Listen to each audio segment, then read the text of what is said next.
मेरा राम 14 वर्ष के लिए बन जाएगा। मेरे राम ने बचपन से ही सुख देखे कहा है।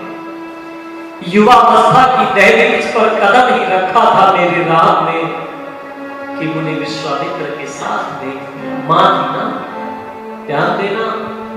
पुत्र के लिए कहा वेद ने, कैसा हो पुत्र, मां के समान मन वाला हो। करुणा की मूर्ति है मां, इसलिए तो लिखा था किसी कवि ने, मां बच्चों की जान होती है। क्या थी वो पंक्तियां? वो होते हैं किस्मत वाले जिनकी मां होती है। मां क्या होती है उनसे पूछो, मां क्या होती पूछो उनसे, जिनको न कभी ये दुलार मिला। उनसे पूछो मां क्या होती है। ममता की मूर्ति होती है मां, हमेशा अपनी संतान का कल्याण चाहती है मां। मैं जो आज आपके बीच में बैठकर बोल रहा हूं, अपने जीवन की घटना साझा करता हूं, ये मां के आशीर्वाद के प्रतिफल में आपके बीच में बैठकर बोल रहा हूं। मैं जब इस मार्ग पर घर से निकला था तो पिता नहीं चाहते थे, मां का आशीर्वाद लेकर निकला था। और मेरी मां ने मेरे पिताजी से छुपाकर मुझे पैसे दिए थे, जहां मुझे सीखने के लिए जाना था, जिस विद्यालय में मुझे, जिस गुरुकुल में जाना था, पंडित नरेश दत्त आर्य जी के गुरुकुल में, उनके श्री चरण में। तो मेरी मां ने मुझे राशि दी और चलते वक्त जब मैंने मां की चरण वंदना की तो सर पर हाथ रखकर एक ही बात कही थी, बेटा जा रहा है तो बस एक निवेदन तुझसे करती हूँ, तेरे पिता की बिना अनुमति के मैंने तुझे पैसे दिए हैं, मेरे बेटे बस मेरी कोख की लाज रखना, कुछ बनकर के लौटना, कुछ बनकर लौटना। वो शब्द हमेशा कानों में गूंजते हैं। मां बहुत बीमार रहती थी। एक बार ऐसी स्थिति आई कि डॉक्टरों ने ये घोषित कर दिया कि अब ये बचेगी नहीं। पर मेरे जीवन को शायद इस मार्ग पर पहुंचाने के लिए मां का जीवन बचा। और जब मैं इस मार्ग पर चला गया, 1.5 महीने के बाद मैं घर लौट कर आया। मैंने जो जो सीखा था सब मां को सुनाया, वो सब सुना मां ने। और 16 जुलाई को मां आशीर्वाद देकर की दुनिया से चली गई।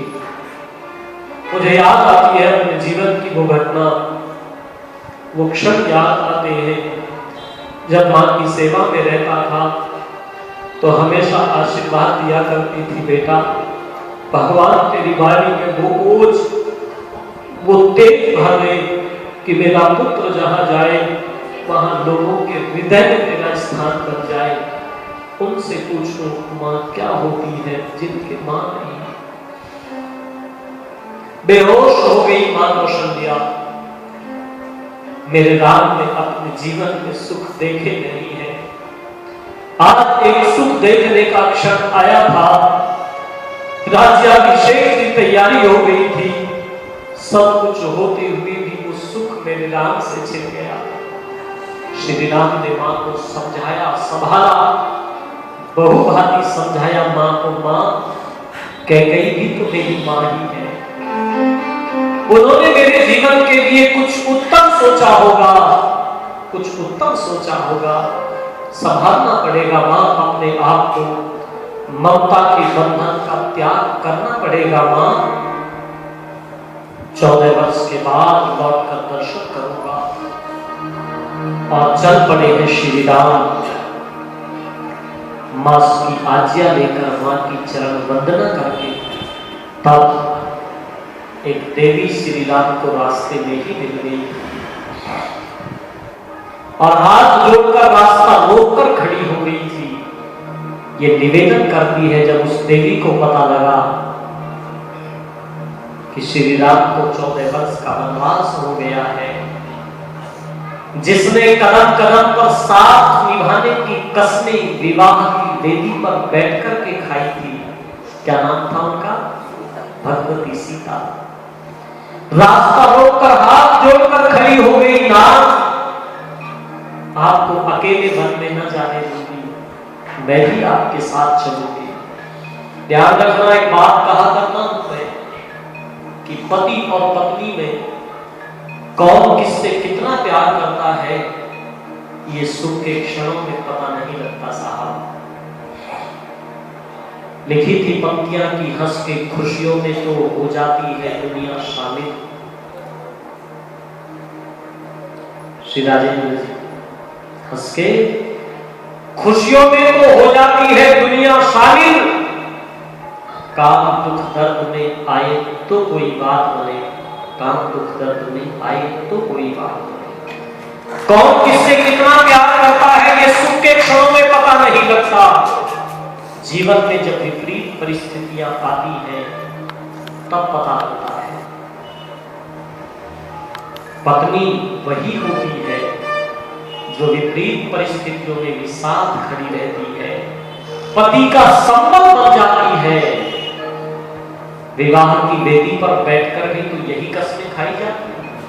आज तो विवाह भी शॉर्टकट हो गया, पंडित जी के कान में कह दिया जाता है, पंडित जी बस आधे घंटे में निपटा दो काम। पंडित जी ने कहा आधा घंटा किसका, मैं तो अब निपटाया 15 मिनट। मैं बात कहा करता हूं, आप अपने बेटे को बढ़िया डॉक्टर बनाना चाहते हैं तो मेडिकल कॉलेजेस हैं इस देश के अंदर बढ़िया डॉक्टर बनाने के लिए। आप अपने बच्चों को बढ़िया इंजीनियर बनाना चाहते हैं तो इंजीनियरिंग कॉलेजेस हैं। लेकिन जरा ईमानदारी से बताना, आप अपने बच्चों को बढ़िया गृहस्थी बनाना चाहते हैं तो इसका भी कहीं कॉलेज है क्या जी? बढ़िया गृहस्थी कैसे बनेगा, गृहस्थ बढ़िया कैसे बनेगा, गृहस्थ में कैसे रहेंगे आप, ये कहां से कौन बताएगा, कैसे पता लगेगा? ध्यान दीजिएगा, इसकी शिक्षा विवाह की वेदी पर बैठा हुआ विवाह का ब्रह्मा बताया करता था। इसकी शिक्षा विवाह का ब्रह्मा दिया करता था। आचार्य सहदेव जी हमारे मध्य में है, ये वैदिक विद्वान देते थे ये शिक्षा। कैसे रहोगे गृहस्थ में, क्या है कि गृहस्थ, ये समझाया जाता था। और जब पाणी ग्रहण संस्कार होता था, एक दूसरे का हाथ पकड़ते हैं तो उस समय पति और पत्नी कहते थे दो तन होंगे एक मन होगा, हम दोनों का जीवन होगा। दो तन होंगे एक मन होगा, हम दोनों का जीवन होगा। सुख दुख दोनों का हो एक हमारा, पकड़ो तब हाथ तुम्हारा, वचन मेरा स्वीकार करो इकरार। ओ प्रीतम प्यारा, पकड़ो तब हाथ तुम्हारा। जीवन में चाहे जैसी परिस्थितियां आ जाए, हम कभी एक दूसरे का साथ छोड़ करके नहीं जाएंगे। जैसे दो नदियों का जल एक जगह पर मिलकर के हमेशा हमेशा के लिए एक हो जाता है, वैसे हम हमेशा हमेशा के लिए एक हो जाएंगे। ये दिवास और तलाक जैसे संबंध हमारी, ये शब्द हमारी संस्कृति के नहीं है। आप पूरे वैदिक वाङ्मय को पढ़ जाइएगा, जिस एक शब्द को कहने मात्र से पति और पत्नी का संबंध विच्छेद होता हो, वो शब्द कोई ऐसा शब्द पूरे वैदिक वाङ्मय के शब्दकोश में आपको पढ़ने के लिए नहीं मिलेगा। हमारे यहाँ तो संबंध विलय है, लेकिन आज कहां पहुंच गए। मैं अखबार पढ़ रहा था एक दिन, तो पत्नी पति से तलाक इसलिए चाहती है कि वो उसको सिनेमा नहीं ले जाता। सोचिएगा, उस बेचारे के पास में पैसे नहीं है, उसका जीवन बड़ी विपरीत परिस्थितियों से गुजर रहा है। वो जैसे तैसे करके अपनी गृहस्थी को जमाना चाहता है, लेकिन पत्नी कहती है गृहस्थी जमे चाहे नहीं जमे, मुझे सिनेमा नहीं देखना। कैसे चलाएंगे उसको? ये नहीं है पति पत्नी का संबंध।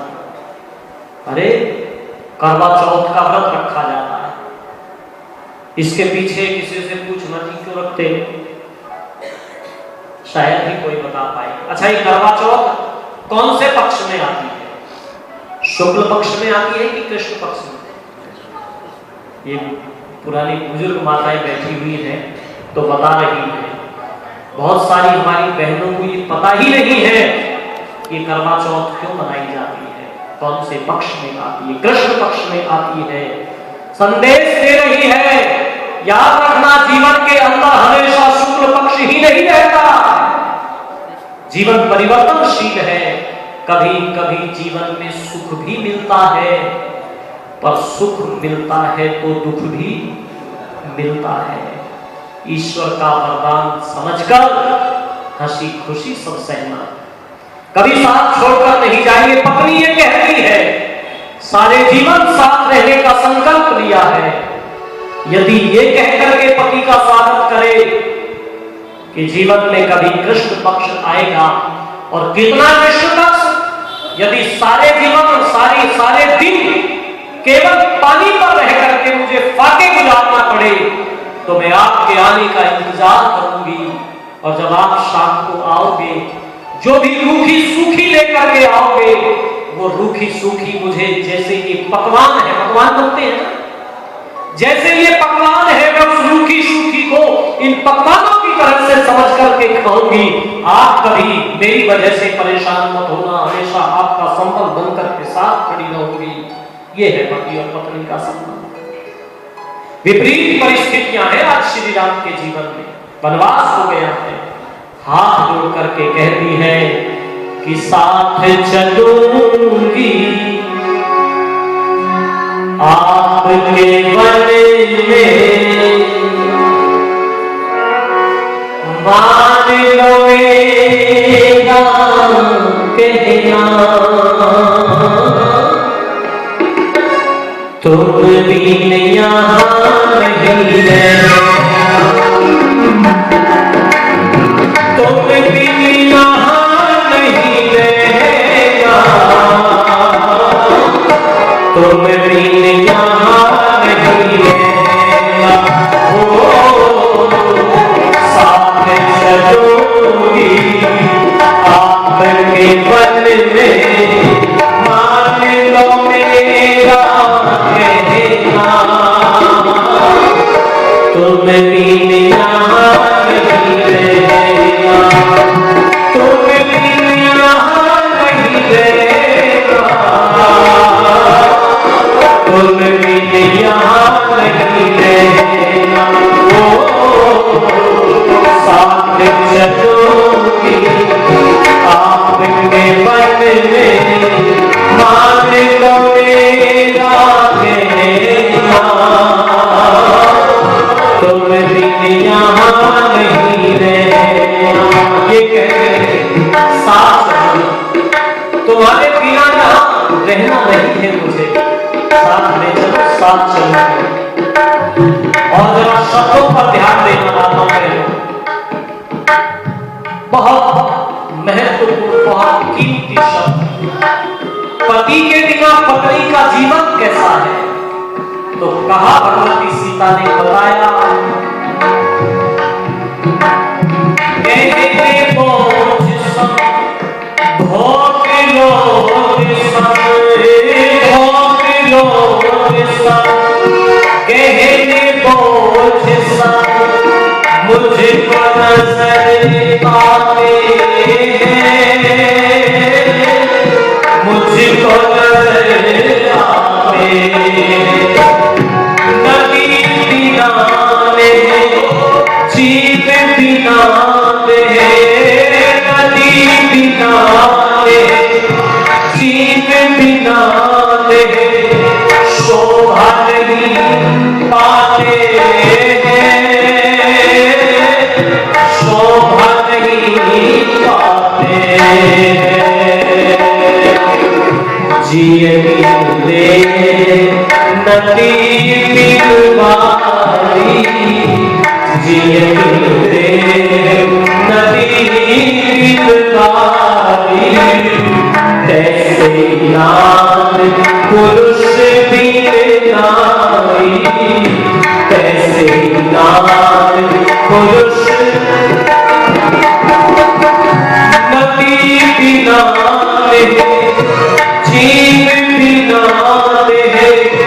शोभा नहीं पाते, शोभा नहीं पाते ओ बिना पुरुष के स्त्री को भी, बिना पुरुष के स्त्री को भी दुख पड़ता है सहना। तुम भी यहाँ नहीं रहना, तुम भी यहाँ नहीं रहना,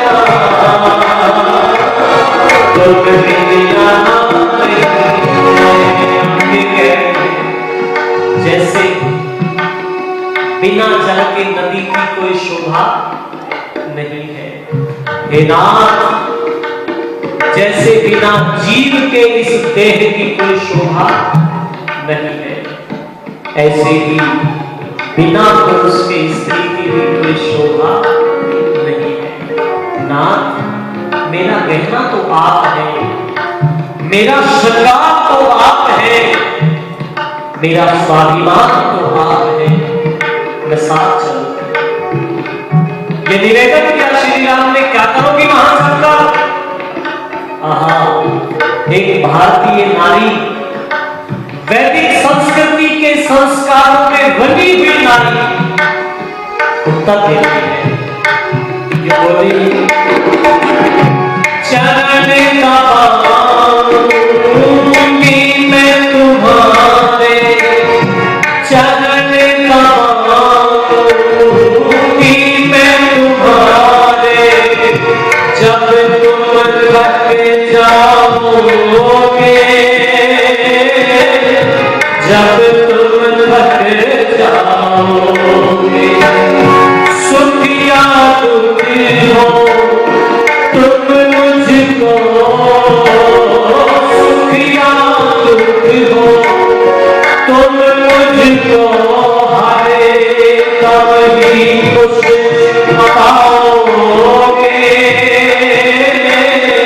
हरे तब खुश पाओगे। सो जाएंगे गोपी पैगी, सो जाएंगे गोपी पैगी, कर पत्तों का पीछे ना, तुम भी यहाँ नहीं रहना, तुम भी यहाँ नहीं रहना, तुम भी यहाँ नहीं। जब ये कहा क्या करोगी चलकर, तो उत्तर देते हुए कहती है, जब उस वन के कंट का कीट मार्ग पर चलते हुए आप थक जाया करोगे, तो मैं आपके चरण दबाया करूंगी। एक बात कही श्री राम ने, देवी वहां पर रहने के लिए महल नहीं होंगे, वहां पर खाने के लिए सरस व्यंजन नहीं होंगे, सेवा करने के लिए दास और दासियां नहीं होंगे, हे देवी तुम्हारा कोई परिजन भी वहां नहीं होगा। आहा, समर्पण के भाव लिए हुए उत्तर देती है, मैं अपने परिजन बना लूंगी, वहां परिजन बना लूंगी। बोले हाँ, किसको बना लूंगी परिजन? तो यूं बोली, पक्षी और मृगों को मैं अपना परिजन कह दूंगी, मैं परिजन कह दूंगी, नहीं करूंगी याद महल को, नहीं करूंगी याद महल को, दुनिया में रह दूंगी,